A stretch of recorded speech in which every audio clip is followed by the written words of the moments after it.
ce geste de toi viendra mon secours.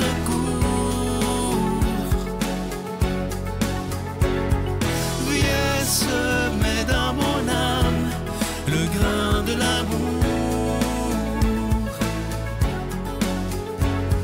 Je traverse un désert et je meurs de soif.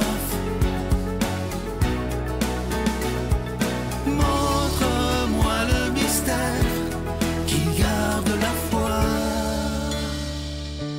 Bonjour, bon jeudi, bienvenue à votre émission La Victoire de l'amour. On rejoint tout de suite pour sa chronique Simon Lessard et à l'homélie, ce sera Stéphane Roy.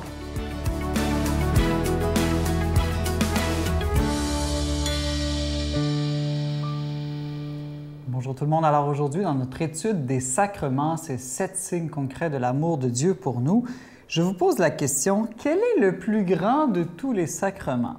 Est-ce que c'est le baptême, par exemple? Bien, le baptême, en tout cas, c'est certainement le plus nécessaire, parce que comme il est la naissance de notre organisme spirituel, bien, évidemment, il faut naître avant de faire ou recevoir quoi que ce soit d'autre. Le baptême, on pourrait dire qu'il est la porte d'entrée de tous les sacrements. Il faut d'abord être baptisé pour recevoir n'importe quel autre sacrement. Donc oui, il est très important, mais il n'est peut-être pas le plus important. Le plus important, le sacrement des sacrements, c'est justement, comme on l'appelle, le Saint-Sacrement. C'est l'Eucharistie ou la messe, tout simplement, comme on dit chez nous. Pourquoi? Bien d'abord parce que Dieu se donne lui-même dans le sacrement de l'Eucharistie.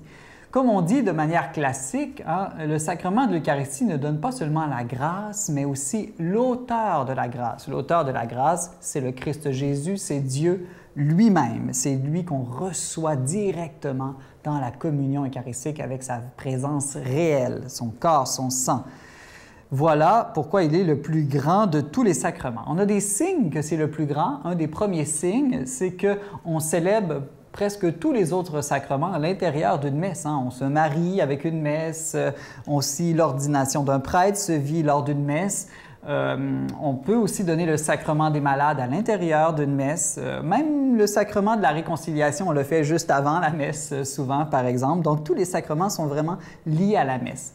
Et c'est ça qu'il faut comprendre. Tous les sacrements ont pour but l'Eucharistie. Ils prennent tout leur sens en tant qu'ils sont liés à l'Eucharistie. Donc, comme je vous le disais tout à l'heure, par exemple, le baptême, il rend possible de participer à l'Eucharistie, de recevoir la communion eucharistique. La confirmation, elle, on le comprend un peu moins souvent comme ça, mais c'est une manière de bénéficier, de tirer plus de fruits de chaque Eucharistie.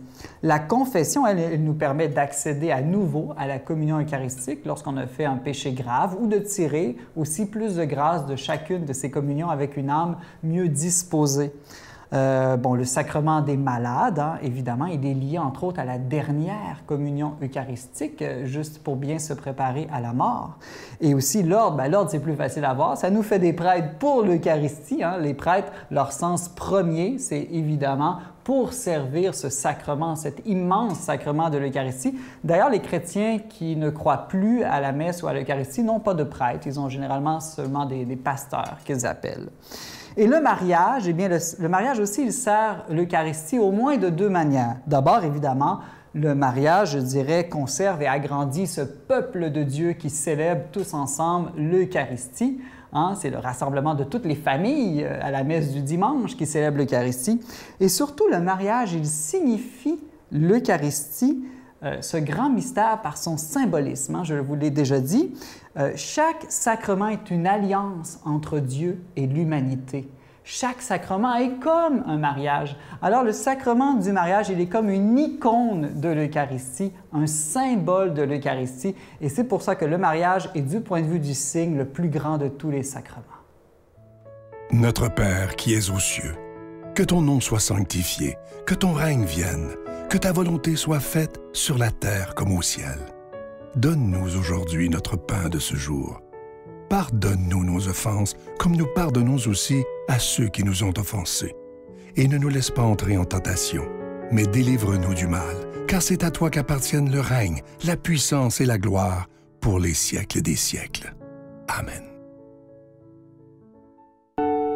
Je continuerai à croire, même si tout le monde perd espoir. Je continuerai à aimer, même si les autres parlent de haine. Je continuerai à construire, même si les autres détruisent. Je continuerai à parler de paix, même au milieu d'une guerre. Je dessinerai des sourires sur des visages en larmes et je tendrai les bras à ceux qui se sentent épuisés. Oui, je continuerai à croire. Si vous saviez comment je suis content de vous présenter le cadeau du mois de mai, le mois de Marie, c'est le mois le plus beau. Ça fait des années que vous nous demandez une médaille miraculeuse que vous pourriez porter même comme pendentif, bon, peu importe. Et ça a pris des années avant qu'on puisse trouver un fournisseur qui pourrait la fabriquer en acier inoxydable, frappé au laser et qui ne ternit pas, évidemment. Ça vient avec la chaîne. Vous la voyez à l'écran présentement. Alors, c'est une réplique exacte de la médaille miraculeuse. Vous savez que ça s'est passé en 1830. Sainte-Catherine-Labouré a eu l'apparition de la Vierge Marie sur la rue du Bac à Paris, dont j'ai eu la chance d'aller visiter. Et c'est la Vierge Marie elle-même qui a demandé à Sainte-Catherine de fabriquer cette médaille. Et la Vierge Marie a dit ceci, c'est pas moi qui le dis, « Tous ceux qui la porteront avec confiance recevront de grandes grâces. » Comme je vous dis souvent, ce n'est pas magique. Même Marie le dit, il faut y croire. Et si on a confiance, de belles grâces vont descendre sur nous. Alors, je vous rappelle que c'est avec un don de 25 et si vous en voulez deux, avec un don de 40 ça ne ternira pas parce que c'est en acier inoxydable. Et évidemment, cette médaille, elle est déjà bénie. Je vous donne l'adresse, la Victoire de l'Amour, case postale 120, succursale Boucherville à Boucherville, le J4B 5E6. Je vous la redonne, la Victoire de l'Amour, case postale 120, succursale Boucherville à Boucherville, le J4B 5E6. Par téléphone, par carte de crédit, du lundi au vendredi, de 8h30 à 16h30 dans le 514-523-4433, 523-4433 ou sans frais le 1-888-811-9291, 1-888-811-9291 et notre site Internet, le www.lavictoiredelamour.org.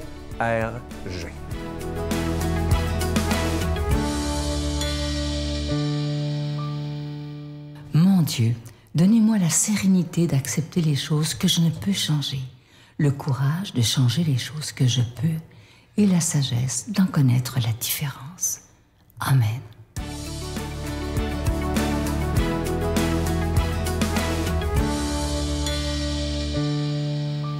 Bonjour à toi, bon jeudi matin. Évangile de Jésus-Christ selon saint Jean. Comme Jésus avait dit, « Moi, je suis le pain qui est descendu du ciel », les Juifs récriminaient contre lui. Cet homme-là n'est-il pas Jésus, fils de Joseph? Nous connaissons bien son père et sa mère. Alors comment peut-il dire « Je suis descendu du ciel » ? Jésus reprit la parole. « Ne récriminez pas entre vous. Personne ne peut venir à moi si le Père qui m'a envoyé ne l'attire vers moi. Et moi, je le ressusciterai au dernier jour. » Il est écrit dans les prophètes, « Ils seront instruits par Dieu lui-même. Tout homme qui écoute les enseignements du Père vient à moi. Certes, personne n'a jamais vu le Père, sinon celui qui vient de Dieu. Celui-là seul a vu le Père. Amen, amen, je vous le dis, celui qui croit en moi a la vie éternelle. Moi, je suis le pain de la vie. Au désert, vos pères ont mangé la manne, et ils sont morts. Mais ce pain-là, qui descend du ciel, celui qui en mangera ne mourra pas. Moi, je suis le pain vivant qui est descendu du ciel. Si quelqu'un mange de ce pain, il vivra éternellement. Le pain que je donnerai, c'est ma chair, donnée pour que le monde ait la vie. » C'est une belle page d'Évangile. Une belle page parce que Jésus se définit. Jésus se définit dans ce qu'il veut être pour nous, pour toi et pour moi. Et le mot qu'il utilise abondamment dans cet évangile, c'est pain. Pain. Et qu'est-ce que le pain? Une nourriture de base. Une nourriture commune. Le pain de ce jour. Et c'est une nourriture. Jésus se présente à toi et à moi comme « je veux te nourrir ». Et qu'est-ce qu'une nourriture? C'est quelque chose, une réalité, qui maintient et bonifie ou développe la vie d'un organisme. On se nourrit, bien sûr, on peut se nourrir juste pour le palais, le goût. Hein? On peut manger quelque chose juste pour le goût. On mange du chocolat, pas tellement pour se nourrir, que pour le plaisir de goûter le chocolat. Mais une nourriture, c'est quelque chose qui nourrit. Et qu'est-ce que nourrir? C'est quelque chose qui maintient et bonifie la vie d'un organisme. Et voilà qu'il nous parle de cela. Il veut être ta nourriture. Mais de quelle vie? La vie de ton petit body? Non. Non. Il le dit. Je suis le pain qui descend du ciel. C'est-à-dire qu'il parle d'une réalité qui est au-dedans de nous. Le royaume de Dieu. Le royaume des cieux qui est au-dedans de nous. Et c'est de cela qu'il veut nous nourrir. C'est de cette vie-là. Il veut nourrir notre dedans. Il y a bien d'autres choses qui nourrissent notre dehors. Mais nourrir notre dedans. Donner une âme. Donner de la joie. Donner du sens. Donner de l'amour. C'est cela que Jésus veut faire. Quand il dit « Je suis le pain descendu du ciel, et c'est ma chair que je vous donne. » Il y a une autre phrase aussi qui m'interpelle beaucoup dans ce texte. C'est « Nous serons instruits par Dieu lui-même. » Te laisses-tu instruire par Dieu lui-même?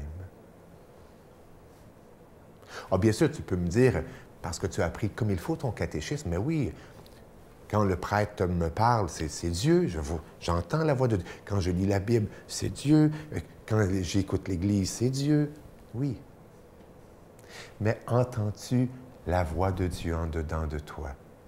La voix qui résonne.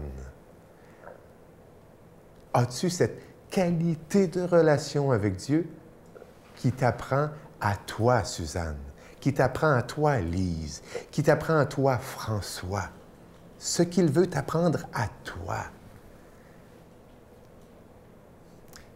Je nous souhaite cette qualité de relation. Qu'en cette journée, le Seigneur nous bénisse et nous garde. Amen. Je vous salue Marie, pleine de grâce. Le Seigneur est avec vous. Vous êtes bénie entre toutes les femmes, et Jésus, le fruit de vos entrailles, est béni. Sainte Marie, Mère de Dieu, priez pour nous pécheurs, maintenant et à l'heure de notre mort. Amen.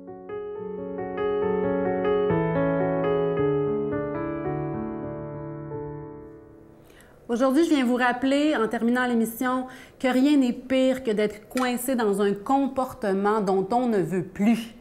Changer, cheminer, évoluer, ça demande des efforts, mais on est capable. Courage, travaillons sur nous-mêmes. C'est le chemin du bonheur. Demandons l'aide de Dieu qui ne cesse jamais de nous accompagner pour qu'on devienne de meilleurs porteurs de sa présence pour ceux qui nous entourent. Le monde a besoin de notre présence, de notre regard, de notre sourire pour atterrir dans le monde. Dieu a besoin de chacun de nous, de vous, de moi, de ceux qui nous entourent. Dieu veut peut-être passer aujourd'hui par ceux qui nous entourent. Je vous souhaite une bonne journée.